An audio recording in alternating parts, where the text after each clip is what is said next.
Hi, Gerhard Bloom here, once again looking at the tyranny and the delusions of the social justice ideology. Okay, so there's been a little bit of controversy with respect to a couple of previous YouTube videos, and I think there's some confusion between a couple of the issues. So with respect to the recent school shooting in Uvalde, Texas, I've posited that an atheistic, nihilistic rage is at the heart of this particular problem. I was careful to point out that atheists can live meaningful, purpose-driven lives and live moral lives. In fact, before I started writing the book, I would have described myself as a new atheist in the manner of Sam Harris, Richard Dawkins, and Christopher Hitchens. While writing the book and researching, it became apparent to me rather quickly that atheism doesn't scale. There's actually two issues here that I hope to clarify. One, atheism doesn't scale. You look at the anthropological and evolutionary evidence, and you see that religious belief is a human universal. In the absence of a meaningful religious belief or orientation, people can gravitate to, religion replacing ideologies.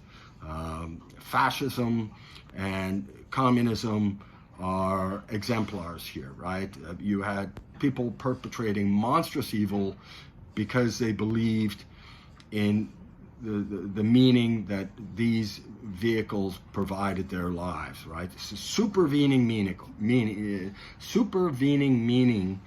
in their lives. So their day-to-day lives took on some gravity and purpose. And Hitler's view, a 1,000-year Reich, and for communism, a future workers' utopia. And for the sake of realizing these ideologies, millions of people were slaughtered. The other issue is that Judeo-Christian belief is unlike all other religious traditions, insofar as it recognizes the human dignity of each and every individual, not on the basis of tribal affiliation or religious affiliation, but on the basis of a common humanity. You do not find this in Islam, right? In Islam, your moral worth is determined by your membership in the Muslim community, the Ummah, the Muslim family, right? In Hinduism, there's this hierarchy of moral value, right? You can be literally an untouchable, right? And yes, that's as bad as it sounds. So I was once, one of these New Age atheists, and became convinced in the moral superiority of the Judeo-Christian moral view, right? I describe myself now as a Judeo-Christian agnostic. And let's note Darwinism here for a second, right? Yes, the Nazis were social Darwinists. This is quite explicit in their ideologies and in their teaching. Darwin was not a social Darwinist. And there is no necessary incompatibility with an evolutionary understanding of the world and Judeo-Christian beliefs. There can be a God, and he's manifesting his will and his purpose through the process of evolution, right? When you have a terrible hurricane or a thunderstorm, occasionally you get some deluded idiot saying this is a punishment of God.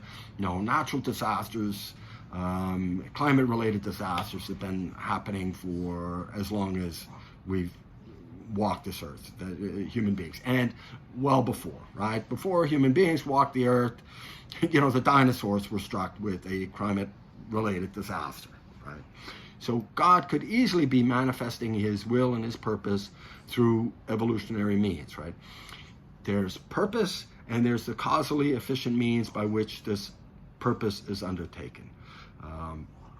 There's no necessary incompatibility, right? Now, as far as this atheistic rage goes, no, the street violence that I was talking about, the homicides that are undertaken every day in the cities of the United States, this is not atheistic rage, right?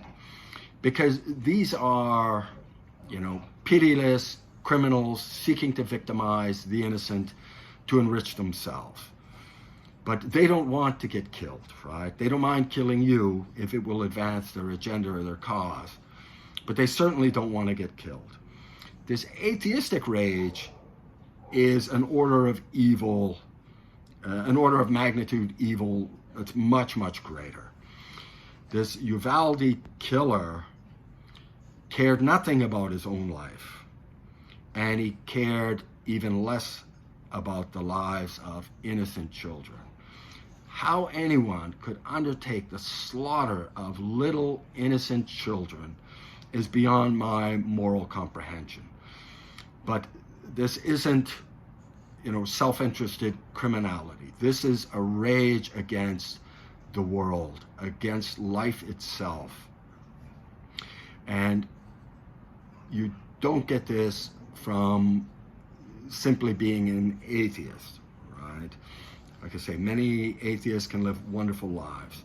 But this guy was alienated from all meaning and purpose in his life. Had he had meaning in his life, religious belief, a sense that there's a moral order and purpose to this world, and that his life has a part to play in this meaning and purpose, you would not have seen this.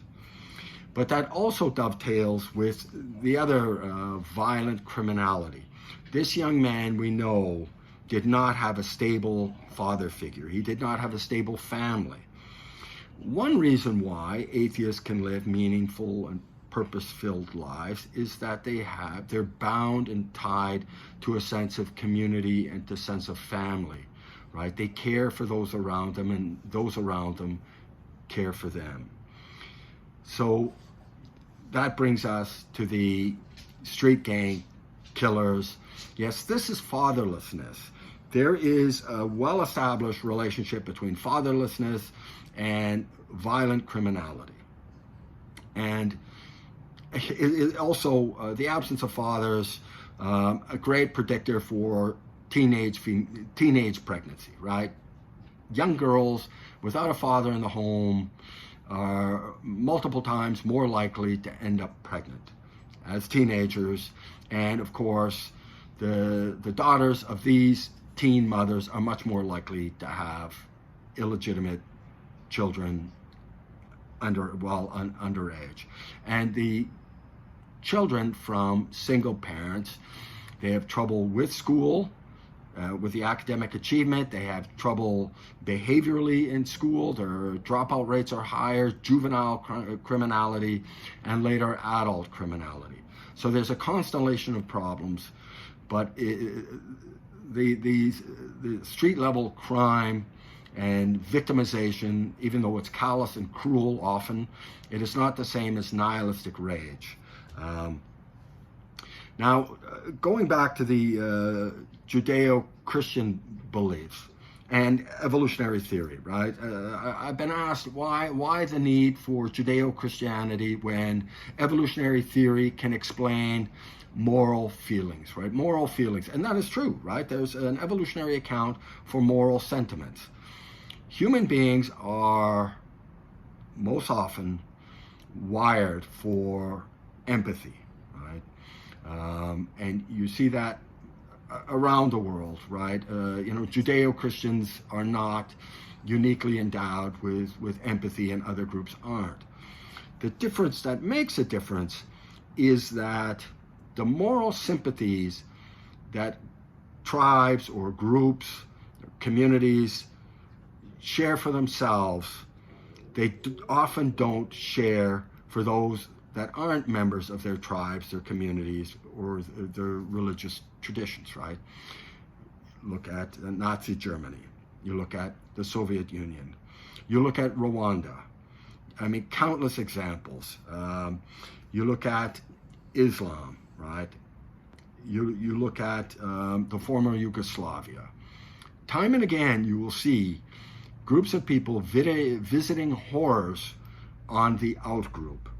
With the in-group, they have moral sentiments, they feel mercy and compassion and feel empathy for them. But they don't feel it for the outgroups. And you see this in primitive societies across the globe, right? This is a reality. So I hope that answers some of the questions people may have had with respect to the two previous YouTube videos of mine. I hope you'll continue following the videos, and if you like what you see, drop a thumbs up. It's appreciated, and subscribe. And please check out my book, Deconstructing Social Justice. It's not important because I wrote it. I wrote it because the issues are important. Thank you so much. Bye-bye.